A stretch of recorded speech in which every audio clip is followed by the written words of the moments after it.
Welcome back to Primetime News. Homicide detectives attached to the St. Catharines South Police are this evening probing the execution-style killing of a police corporal in the division. 29-year-old Miguel Cuff was attached to the Police Statistics Department. Nadine McLeod reports. What's left of the house where 29-year-old Corporal Miguel Cuff was abducted. Corporal Cuff is from Cavalier, St. Andrew, but he was spending the weekend at his girlfriend's house in NAGGOS, St. Catherine. The police say it happened about 4 o'clock this morning after gunmen claiming to be police officers visited this house and called the policeman. The police say when the corporal came outside, the men attacked him, tying his hands behind his back, and took him away in his van to the neighboring community of Southborough. It's believed the men then shot the corporal 3 times in the head. Corporal Cuff's body was later found in his vehicle in Southborough. The gunmen also fired at the girlfriend's house and set it ablaze. His girlfriend, who is said to be a teacher, escaped. The policeman's licensed firearm is missing and is believed to have been taken by his killers. Meanwhile, the Minister of National Security, Dwight Nelson, has condemned the killing. He described the abduction and killing of the constable as a callous and deadly assault on an agent of the state. He said the dastardly nature of the act suggested that criminals are getting bolder and more cruel. The minister is calling on residents of NAGGOS to speak out. He said it is time for residents and the police to work together to end the bloodshed and carnage caused by rampaging gunmen. Nadine McLeod, TVJ News. A few hours after the policeman was killed in Southborough, the NAGGOS community erupted into protest. The residents of NAGGOS, a stone's throw away from where the corporal was abducted and killed, say the police shot one of their neighbors in cold blood. Kirk Wright reports. The people say the police shot one of their neighbors for reasons unknown to them. An alleged eyewitness who refused to comment on camera said the police came into the yard and asked the man's brother where they could find him. Same as the brother go inside the yard, the door a kick off in the house. Same as then kick off the door, be a gunshot. The police them a fire in the house. Innocent just saw the boy in him house asleep. No shooting never there around here. They say not even a neighbor's dog was spared. Angered by what they say is outright police brutality, people blocked NAGGOS main road, preventing motorists from going about their business. Innocently, them just come kill the down a while. I'm gonna really down, but I saw him name Ezran, peacemaker, kill him on in them sleep with him baby. Oh God, man! Oh God, man! Ezran not in a war! Ezran not in a trouble! Oh God, man, if Junior kill a boy beside him baby, that's all them wicked. Later, the police came back and cleared the roadblock. But that didn't ease the residents' anger, who continued protesting.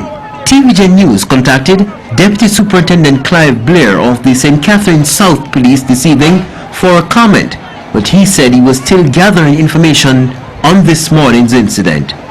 Kirk Wright, TVJ News. 4 people have been hospitalized with gunshot wounds after gunmen attacked guests at a birthday party in Norwood, St. James last night.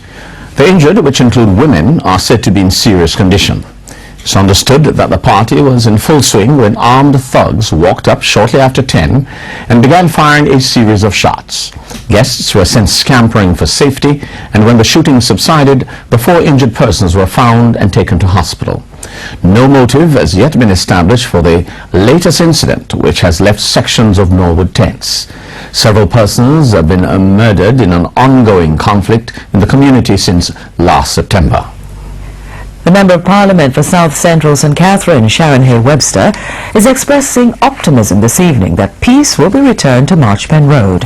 Though she didn't give a timeline, the MP says a meeting between different community stakeholders has resulted in a positive outlook for the community. There have been several uprisings in Marchpen over the past few days over issues of police brutality and gang violence. Camille Gale reports. This community centre is a new police post which has been set up in the troubled Marchpen Road community. It is one of the latest efforts by the police to maintain some peace in the area. Last week, there was a flare-up of violence in the community following a spate of shootings. The community, which is divided into top, middle and bottom Marchpen Road, blamed each other. Yesterday, residents took to the streets in protest after a woman was shot by the police in the community. That woman is expected to give a report to the Police Complaints Authority. Today, over 35 church leaders, youth group members, police, social workers, community leaders and political representatives met to identify solutions to bring the situation under control. We agreed to wash through all of the facts and try and set an agenda, which we've done. So we expect another meeting to take place before the end of this week, and then we'll gather for a debriefing again at weekend and see where we are. Mrs. Hay-Webster said the residents' concerns about police brutality and the cash for gold trade in the community are among the main issues to be ironed out. She also said residents expressed concern that while focus needs to be placed on gang violence, there is another major internal community problem. Grace, as you know, is building out their processing plant just behind Tamrit Farm Prison there.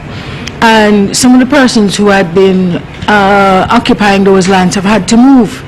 So what they've done is come over into Marchbank proper, into another piece of lands that have been empty there, but that has caused a problem, People don't want to accept them now. People need to live.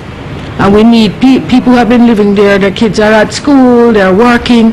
We have to work the thing through. So it's going to take some time to just settle down any hackles and so on that have been arisen as a result of that. The Member of Parliament says the discussions with community members have been going well and there is a clear commitment to work towards a solution. Camille Gale, TVJ News. More details have emerged this evening of the leaked report of the Commission of Inquiry into the Armadale fire, which left 7 girls dead and countless others with physical and emotional scars. TVJ News has obtained a copy of the report, which paints a damning picture of the actions of the Department of Correctional Services and its Commissioner, June Spence Jarrett. Janice Budd as the first of 2 reports. Negligent was a word retired Justice Paul Harrison would use a lot throughout the 132-page report. And very often he was referring to the Department of the Correctional Services and its Commissioner June Spence Jarrett, whose actions he described as not only negligent but uncaring and inhumane.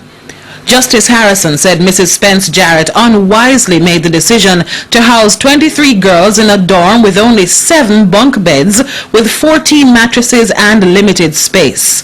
The retired justice said that was a patent breach of the duty to promote the best interests of children, violated the statutory requirements, and was accordingly negligent in all the circumstances. According to the retired justice, it is inconceivable to accept that the senior management of the department did not raise even a whimper of protest at the decision to house the girls in the dormitory. Justice Harrison also pointed to the lack of sanitary facilities for the girls, noting there was only 1 toilet in the office dormitory. The retired justice said this was a clear breach of the National Building Code. Justice Harrison said in spite of the cramped quarters in which the girls lived, there was no established evacuation procedure to deal with the outbreak of a fire. He said this was further evidence of an organizational indifference and failure, seeing that there had been several fires at Armadale before. The retired justice was clearly not impressed by the policy of lockdown, in which girls were prevented from leaving the dorms for days and sometimes weeks at a time as punishment for the actions of some wards. Justice Harrison said this was the injustice of collective punishment in operation, and he said Commissioner Spence Jarrett was well aware of the practice despite protestations to the contrary. He said, quote, "There is a level below which no human being should be persistently forced and expected to exist." He said on the day of the fire, the girls in the office dorm had been degraded to that level.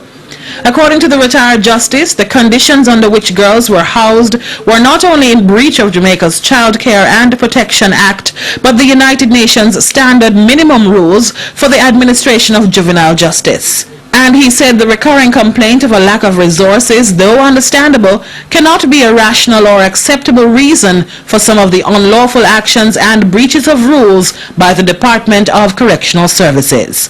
Janice Budd, TVJ News.